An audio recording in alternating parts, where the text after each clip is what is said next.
America, Israel దాడులు ఇలాగే కొనసాగితే 1 లీటర్ ఆయిల్ను కూడా అనుమతించబోమని ఇరాన్ రివల్యూషనరీ గార్డ్స్ స్పష్టం చేసింది. ఎగుమతులను బ్లాక్ చేస్తే మరింత ఎక్కువ దాడులు చేస్తామన్న అమెరికా అధ్యక్షుడు డొనాల్డ్ ట్రంప్నకు కౌంటర్ ఇచ్చింది ఐఆర్జీ. త్వరలోనే యుద్ధాన్ని ముగిస్తామన్న డొనాల్డ్ ట్రంప్ ప్రకటనకు కూడా కౌంటర్ ఇచ్చింది ఇరాన్ ప్రభుత్వం. అమెరికాపై 10 ఏళ్లైనా యుద్ధం చేస్తామని ఇరాన్ స్పష్టం చేసింది. ఎన్నేళ్లైనా యుద్ధం చేసే సత్తా తమకుందని తేల్చి చెప్పింది.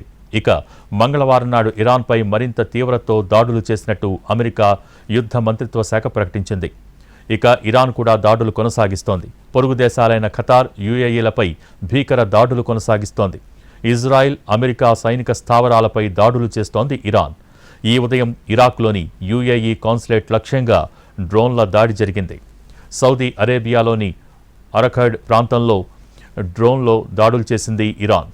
అయితే ఇరాన్ ప్రయోగించిన డ్రోన్లు గాల్లోనే ధ్వంసం చేశామని సౌదీ అరేబియా ప్రకటించింది. మరోవైపు ఇరాన్లోని 6 ఎయిర్పోర్టులపై దాడి చేసినట్టు ఇజ్రాయెల్ ప్రకటించింది. ఈ యుద్ధంలో ఇప్పటిదాకా 1900 మందికి పైగా ఇరాన్ సైనికులు చనిపోయినట్టు ఇజ్రాయెల్ తేల్చింది.